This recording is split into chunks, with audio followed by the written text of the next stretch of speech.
And this is why I think last year was one of the most transformative, one of the toughest, but one of the most transformative years of my life.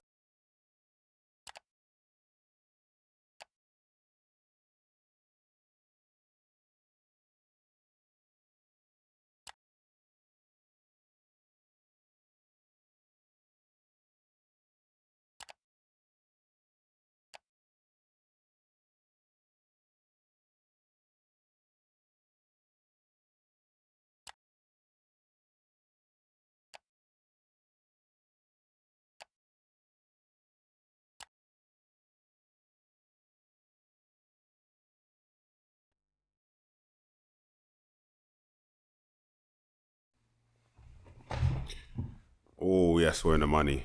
Yes, we're in the money. Okay. Damn. All right. I think we're ready. I can't believe I'm doing this unscripted, but I think it's just rawer if it just comes straight off the dome. Those wires are pissing me off. Those wires are pissing me off. There we go. It's like OCD kicking in, bloody hell. Whew. All right, let's do it.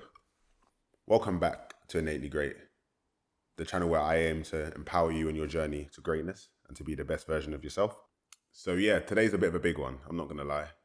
It's completely unscripted, completely off the dome. It's just literally a little bit more intimate. As you can see, we're in a bit of a different surrounding, but I'll get onto that a little bit later. Wow. How much your life can change in a year. It's crazy.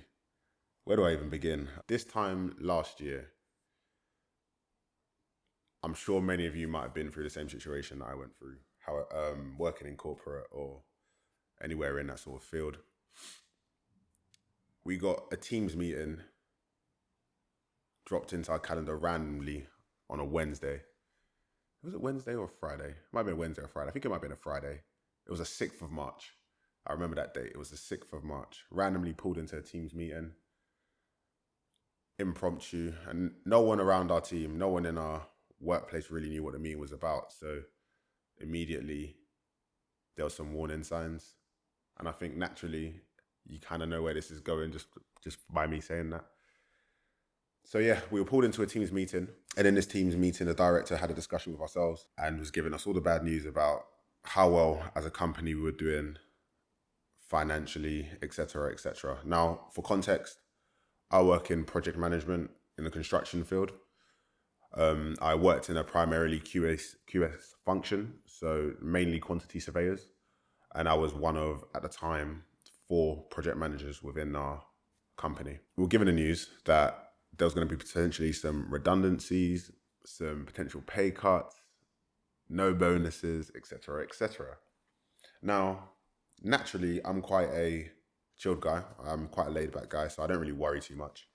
I was just kind of on the front of, I'll worry about it when that time comes. But at this moment, I just sort of got my head down, carried on working. So for about a month, so I'm talking to probably about April, early April, we hadn't heard anything. So the whole month of March, everyone was kind of like left in limbo. And with a potential redundancy hanging over your head, I guess that's not the best. But as I said, I'm just someone that just kind of gets down, get my head down, and just continues working. So in April, I was finally informed that my role was one of the roles that was potentially up for redundancy. Now, this is something that's completely new. So for context, I'm 28 years old. At the time, I was 27. And the thoughts of redundancy, we always heard about it, in the ether. You hear people talk about redundancy. You see it on X or TikTok or whatever platform. But it's something that's never really been close to home for me like that. So going through this experience was, completely new. Once I was informed that my role may be potentially made redundant, my world just, I wouldn't say turned upside down, because again, I'm just quite chilled, but it was a bit of a spanner in the works, because at this time, a lot was changing for me. And this is why I think last year was one of the most transformative, one of the toughest, but one of the most transformative years of my life. And I thank God for it, because it really has set me on a different path. It's set me on a different journey. And I feel like it's like the canon event I needed. But I'll get into that a little bit more detail as we go along. So yeah, going back to the story. So early April now, I was informed that my role may be made redundant, and then that's how we kind of got into the redundancy proceedings. Now, without going into the detail too much about what happened in those meetings and whatnot, let's just say I could tell that it was the first time my company was sort of dealing with that situation. They hadn't really been through that process, and they hadn't necessarily gone down the right avenues or around the right procedures, let's say. They hadn't followed the letter to the T. And throughout that process, I really realized that, especially in the corporate industry or in the professional field, you've got to look out for number one. You've got 100% look out for number one, because when it's time, your company ain't got your back, bro. I was a typical hard worker. I'd quite frequently work late on a Friday, be late in the office on a weekday or whatever, whenever I was in, to get things done or go that extra mile or get those minutes out for the client or get that instruction sent across, just to ensure that the project didn't derail or we didn't miss any deadlines, etc. But when it came to my redundancy proceedings, or the way that was all sort of scored, that didn't seem to matter. My redundancy was up against someone that was 3 grade levels my senior. So at the time I was a project manager and they were a associate project manager, if I recall correctly. So it was kind of a foregone conclusion, and I knew that. And for me anyways, once you've already let me know that my role could potentially be up for redundancy, even if, let's say, I went through that process and they decided to keep me, which they did try to do in a way, I wouldn't have wanted to stay regardless, because why would you want to be in an environment where clearly they see you as expendable, right? They offered me a kind of a hybrid role between, so if you're in the construction industry and you work in residential schemes, you kind of know what, you'll know what a Section 106 is, but Section 106 is generally in fact, let me not even go into the detail, but just know that it wasn't the pure project management, that it wasn't the role that I'd originally signed up for or I was contracted to do. They wanted to sort of merge my role with something else. And that wasn't going to aid my career progression going forward. And I'm a very objective driven person. So I need to know that I'm striving forward. I don't know. I have like this thing within me whereby if I'm stagnating or if I feel like I'm slowing down or I'm not making progress, it's the worst thing. Like I can't deal with that. I'm sure there's many of you out there that probably resonate with that. But yeah, feeling of stagnation feels horrible. So knowing that my career wasn't going to be progressed doing this alternative role that they were going to make me do or wanted me to do just didn't sit well with me. As a result of that, I was made redundant. So I was on my 3 month notice period. Now, that was another case, but let's just say, long story short, I didn't work my 3 months, but I got paid for my 3 months. Throughout those 3 months, I spent that time really reflecting on what I wanted to do. I think it really caused me to be a lot more self-analytical, take stock really of where I was and what I wanted to do in the future. And then this time I really decided to work on myself. I think a lot of the times in these situations when we're in a tough spot or we're in a situation whereby it's not too favorable for ourselves, a lot of the time we can get down in those moments. You can become depressed or really think that it was like my fault and I can be like, woe is me, and have a bit of a victim mentality. And don't get me wrong, it was a crap situation to be in. It wasn't a fun situation to be in. It caused a lot of self-doubt, being honest, because I'm someone who's not really been through, let's say, that much adversity, kind of going through school, going through like uni, whatnot. Like, I mean, obviously third year in uni is always a bit long, but like, yeah, I never really struggled too much academically. So, and that's not saying that in a big-headed way, but it's just, yeah, I hadn't really been through it like that to think someone can assess what I've done and say, yeah, this isn't good enough, or this isn't going to make the grade here, sort of thing. So yeah, although I know that my role was made redundant due to the company's financial restraints, it still didn't make it feel any better that I was being the one let go effectively. That caused a lot of self-reflection. I think that time is very tough for a lot of people, and it really tested my mental. I must be honest with you, and I want to be as raw and honest. I don't want to lie. I don't want to front and be like I was perfect and I didn't have down days. Because trust me, I had my down days. Like, I really did. Especially when initially happened, I wasn't straight on the I need another job and got straight on the job hunt. Actually, no, that's a lie. That's a lie. In the first month, I applied for a couple of roles.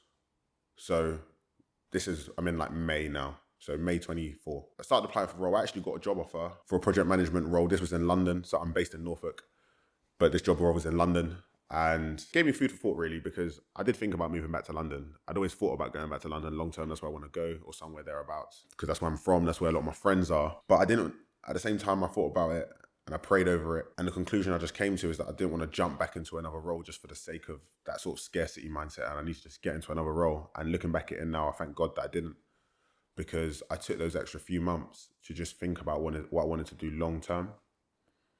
Now, ultimately, for me, the goal isn't to be working full time. I do want to set up my own business. I do want to have my own property ventures that I'll go into in detail in the future and how I'm going about that. But that 3-month period, like, how often do you get 3 months to essentially just work on yourself or plan and you're still getting paid? That's like a chance in a lifetime. So I like to think that I wanted to take that and make the best use of that as possible. So in that time, I signed up for how can we call it? What's the word? But it's like a property course. It was a property course to do with deal sourcing. So if you know what deal sourcing is, that is when you find a property investment deal, you package it and you sell it onto an investor. That's something that we're going to do in an interim and in the long term of going into project development. But that's something that I set in the wheels in motion, myself and one of my good childhood friends. Levi, if you're watching this, shout out to you, my boy. We sat down and we went through the course together. Bearing in mind that it was a big investment as well, considering that I just lost my job and I had no income. Yeah, I just used that time to really sort of build on what I wanted to do and put my own, and sort of make my own pathway, if you will. So yeah, during this time now, in these 3 months, I thought, how can I best utilize this time? So in this time, I got a lot closer to God. That's one thing. I wanted to expand my own knowledge. So I started reading a lot more. And as I said, I enrolled on a property course. So I want to sort of touch on each one of those bits as sort of different factors. So if we start off with the property course side of things, I've always been interested in property, real estate, and that since I was a kid.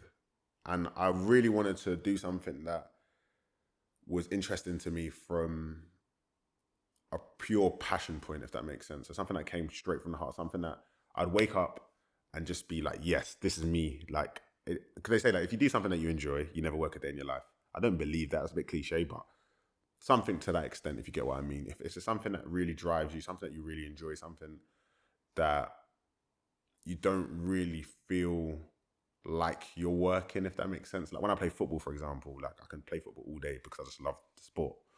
So same way, I wanted to get into something that I'd always enjoyed, even from a kid. I was like always business orientated, like from young, watching like CBBC channels like Beat the Boss or Grand Designs, Homes Under the Hammer, anything like that. I was into it. I was a big into product design as well, so creating things and building things, and I always saw myself going into that long term. So I thought, whilst I'm in the construction industry, I'm getting a lot of the necessarily industry knowledge that I need when it comes to planning applications and managing budgets and forecasts and managing program and stakeholder engagement and conflict resolution and all the other buzzwords. Like, I'm getting a lot of that practical industry insight, but I also wanted to get the information from external sources of people who have been there, done that, and I can see the proof in their works. So that was really useful. So that was the course side of things. Hopefully in the months and years to come, not even hopefully, it will do. In the months and years to come, you'll see the fruits of that. And I hope to really bring that to yourselves and take you along with that journey as well. So that's the first part. Now the second part, which is probably the biggest part, so I can't believe I didn't actually put this first, but it's how much closer I've moved to God. I would say, like many of us, I don't even like using this phrase, but I'd probably say I'm a lukewarm Christian. Like, I can't even say I was raised in the church. I used to go to church as a kid with like my grandma or like family or cousins, or that kind of stuff here and there. But if you know, I'm Sierra Leonean, so if you know, in our culture, it's very common for a Muslim and a Christian to be married together. And that was what I grew up, that's the household I grew up in. So I went to church, I've been to church, but I've also been to mosque. I've also fasted. I didn't follow either religion particularly closely or religiously, as you can say, but I've been exposed to both since probably I want to say like 2016. No, that's a lie. Way earlier than that. I'll probably say since 2010, I'd call myself a Christian because once I'd moved back to London, I was very much going to church every Sunday, like without fail. Like every Sunday without fail. Church. Fell off a little bit at uni. But yeah, after that again, church every Sunday. I'd sort of fallen away from that. And even if it was going to church, it was just more of a routine. It was just something I did on a Sunday or something that I'd do just because, do you know what I mean? Because the family are going. But during this period of redundancy, I read my Bible a lot more than I have in years. To be honest with you, on my own accord, I was reading my Bible, I was praying to God so much more.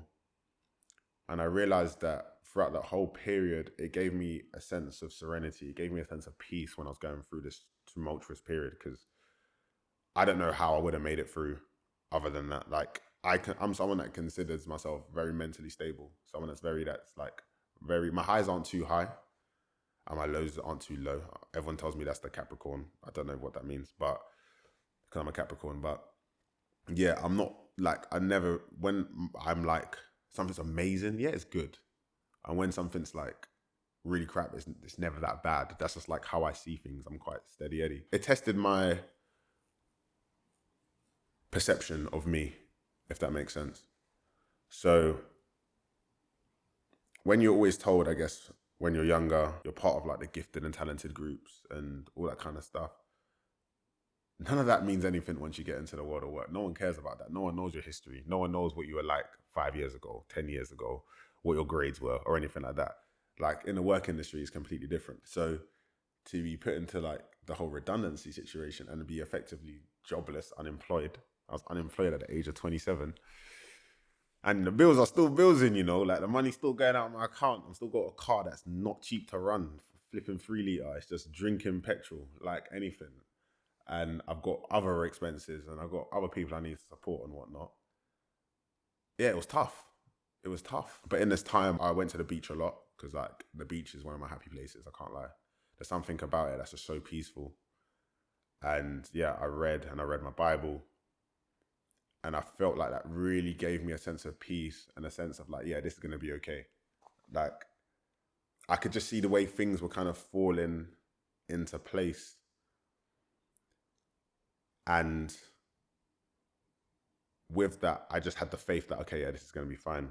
And the toughest part of that as well is that like seeing like my mum's reaction to the whole situation, for example, or family's reaction to the whole situation, because they were a lot more worried than I was. I just had the thought that this is the best opportunity of my life. Like I've got to see it like that. There's no other way I can see it. It's almost a bit of like brainwashing I had to do to myself, because I know that if I want to like get something effective out of the situation and I want to progress and I want this situation to be fruitful, I can't be thinking negatively because I believe that's what I'll attract. But if I just have faith that, yep, everything's happening in God's timing and I just got to trust in God's plan and it's going to work, and what is for me won't miss me, it will all work out. Now, to some of you, that may seem delusional. So to some of you, that might seem like I'm living in a fantasy land. But the way things are panning out, I don't think that's the case. So that's the faith side of things. To give you like practical things, I sort of set myself the targets of reading my Bible at least once a day for half an hour, praying morning and night.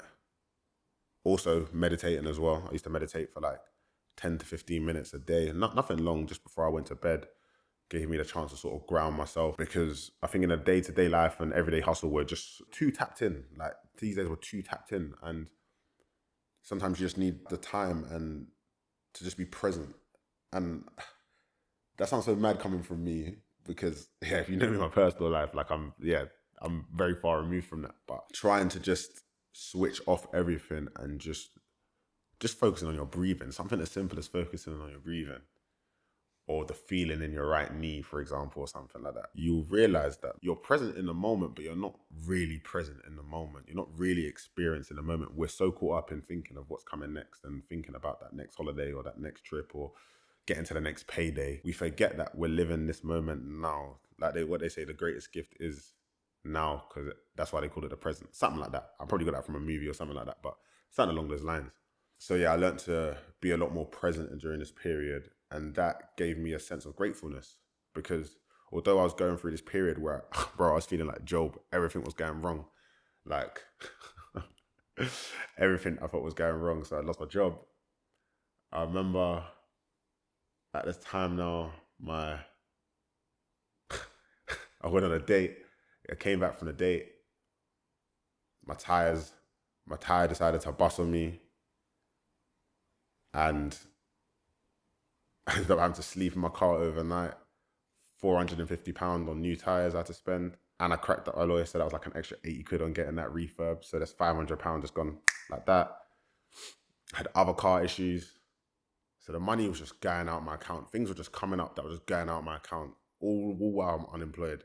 And don't get me wrong, I planned financially. I'm someone that's like fairly savvy when it comes to finances, but my rainy day fund was just flying out. It was just flying out. And I felt like God it's like he wanted a hard reset. Like it's like the slap in the face I needed, I feel, because I'd become quite self-reliant because I was doing well in my career and I was progressing well. And I feel like I got to the point where I felt like it was by my own grace, it was by my own power, and I was believing in my own source too much, if I'm being frank. And it's almost like God said, you know what, I'll take all of this away from you. I can take all of this away from you. And yeah, it was going. I'm telling you, it was going. On top of this, my family were also relocating. So my family are leaving the country. My parents are retiring, going back to West Africa. So I also needed to move out. So everything was just happening at the same damn time. To give you a scale of like how all this happened, right? So my car issue started end of July, going into August. My final paycheck was in August. My parents were moving, so my mum moved out of the country like September. It was like, you need a job and you need a job ASAP. Because originally I was thinking, yeah, start a business and go into that and just take that leap. But you get to the point where you need income, and you need income now because the money's still going out your account. I still got bills to pay. Naturally, I think a lot of people around me were quite apprehensive as how I was to go about and getting another role. But I just prayed over it and just left it to God. So it's so funny how this all works, because I remember there was a 1 week in September. So I thought, end of August, once like my final paycheck came in, I was like, okay, you know what? I actually need to start applying for jobs, because like the rest of my rainy day fund and that kind of stuff, after a while, it's going to run out. So I've got to be a bit proactive now. So end of August, I started applying for jobs. No, middle of August, I started applying for jobs. Had my first interview August 30th. And then I remember in a week, I had eight interviews. So I went apart from that one I had at the end of August, I must have applied for like 50, 60 jobs. Heard nothing back.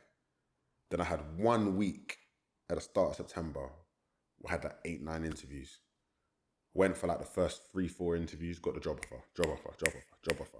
To the point where I was just turning down the other interviews because there was no point in even going for them. And it just so happens that the role that I've actually landed now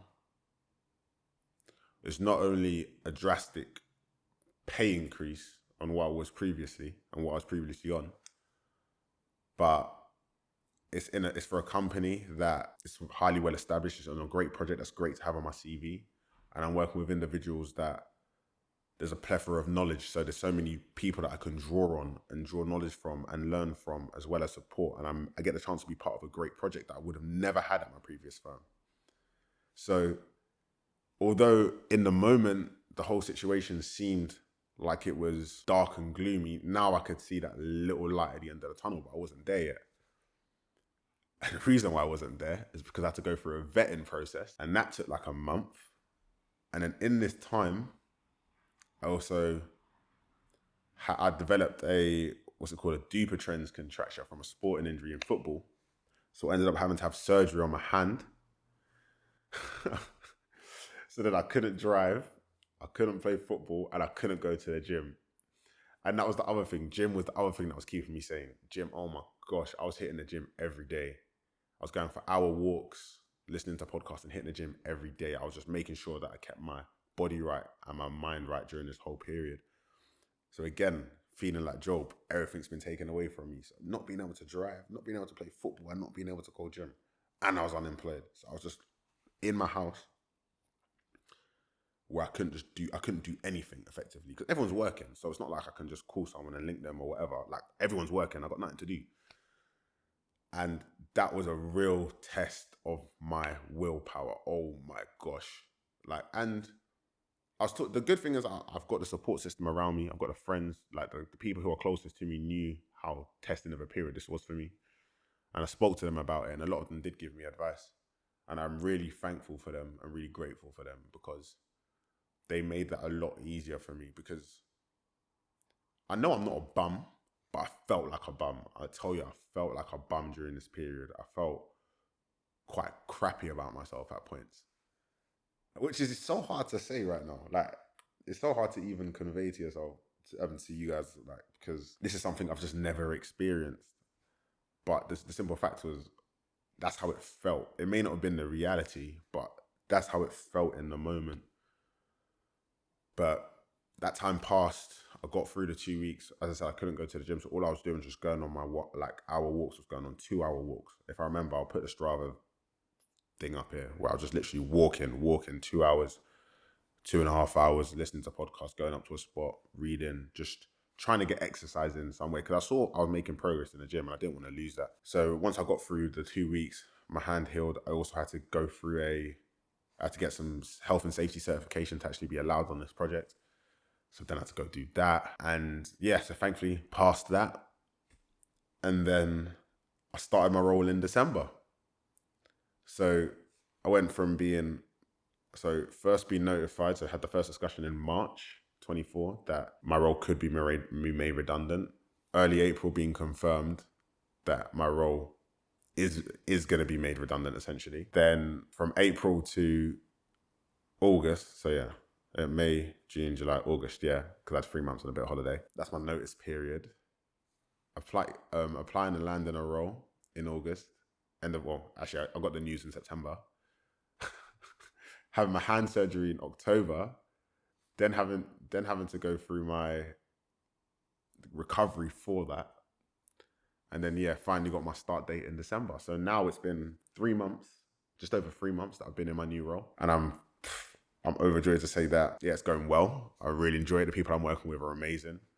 The project is amazing. Like, I'm really enjoying it. It's fast paced. It's hard. Don't get me wrong. It's not easy, but I can really see how I can develop and learn valuable tools there. And in this time now, I've also managed to get my flat, albeit it's renting. That's why you can see it. I said I'll get onto it. I'm in a different environment, but everything's working out. Like everything's just working out because the job I got now, I'm in a position, thankfully, and it's not by my grace, by God's grace, that I can support not myself, but I can also support my younger sibling, seeing as like my family have moved out of the country. So it's put me in a way better position financially. And I know that it's only going to get better from here, God willing. So yeah, I just wanted to like make this video essentially just as a bit of motivation to you guys, because this isn't just to say like, look at me and everything's amazing, because it's really not. I'm not there yet. If you saw what's behind this camera, it's just boxes and boxes and boxes. I've still got unpacking to do. I'm very fresh in. I literally got my keys last Friday. This is a process. As I said, this setup might not even be the setup I use long term, but I just thought, let me just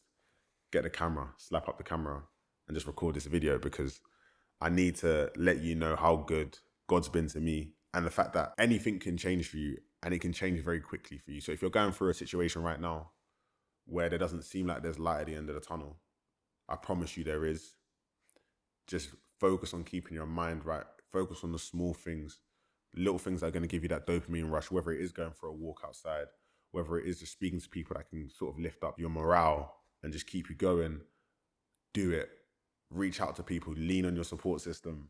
I think I even made a video of this. It's so crazy because so much of the stuff I put out, I ended up having to use myself. And that's why I love making these videos, because this is not like, I'm not speaking from a higher place. I'm not speaking from an omniscient sort of point of view. It's the furthest thing from that. It's really, these are things that have worked for me, or these are things that I even need to work on. So I hope that this channel can serve as a platform whereby it's more of a community and we can just all support each other and sort of get into the next steps in our lives and progressing and moving on, really. But yeah, this year was hard. This last year was really hard. It was really tough. It was really tough. But we made it. And I know this year's going to be big. I know this year might bring more struggles. It might bring more torment. I don't know what's in store. We don't know. We don't know what's going to happen tomorrow. But all I know is that the mindset and where my head is now, like the way I'm thinking, especially putting God first in everything and being more aligned, especially because this is a season of Lent right now. I think that's another driver for I really wanted to put this video out now. Like, as you can tell, it's probably unscripted. I've probably been all here, there, and all over the place, but there's no better time to get closer to God. And if you're not religiously inclined, I don't want to feel like I'm forcing that upon you, but have some sort of belief system, think positively, do your best to have the small wins. Because I promise you, like, you'd be surprised at how much of an impact that makes. Like getting out of bed, making your bed, having a tidy room, cleaning your car, just go for a walk just because you want to. When the sun's out, when weather's getting a bit better outside, no, just go enjoy it. Enjoy that stroll. Call that person that you haven't spoken to for a while. Because it all adds up. I'm telling you, it's a compounding interest. It all adds up. But I feel like this video has been a bit sporadic, hasn't been the most concise. I know I could have delivered this a lot better, but I needed to just speak straight off the dome and just get this video to you. I will do a part 2 if that's something that's needed. I just want you to know that, like, when you're going through things, sometimes it's the little signs. You see little signs. Like, I've been reading the book, The Alchemist, right? And now I finished the book, The Alchemist. And in The Alchemist, it talks about omens. And I'll give you one that kind of let me know that things are working out for me, right? It's going to seem it might seem really small to yourself, but to me, it was like, when I realized it, I was thinking, wow, this is crazy. God, you work in crazy ways. So this TV you see behind me, when I was flat hunting, right, I was looking at a TV to buy, and I looked and I bookmarked my TikTok that I like to get, like, in apartment inspo and whatever, bookmark it because I had a vision of how I wanted to design my flat and all this kind of stuff. So I wanted a 2-story apartment, and with the TV, I wanted to get like really nice lighting, but I wanted to have a TV that either had the lighting in behind it, or I was gonna buy the LED strips. I think it's like a Philips Hue. I think it's the Philips Hue set or something like that. I'll put an insert if I remember somewhere here. And when I came to view this flat, right, I didn't even look at the TV. I didn't look at anything, right? The first day I moved in, I turned on this TV and I saw the lights on in the background. This TV was the TV I was gonna buy, or something to this extent. So that already, like, it might seem so small to you. It might seem like much about nothing, but to me, I was thinking, this is the TV I was gonna buy. This is the TV that, like, I had in my plans, and this is something that, like, I was gonna do regardless. But I've moved into a spot and it already has it, and I didn't even know it had it. So it's a little hint at, like, how things. I mean, there's so many other things I can go into, but that's just one that comes off the top of my dome. That, like, things are just working out for me. They're happening in the right timing. And they will for you as well. You just got to have that faith. You got to keep that same positive mental attitude. But yeah, I'll leave it there because I think I've outroed this video like 3 times. Until next time, be great.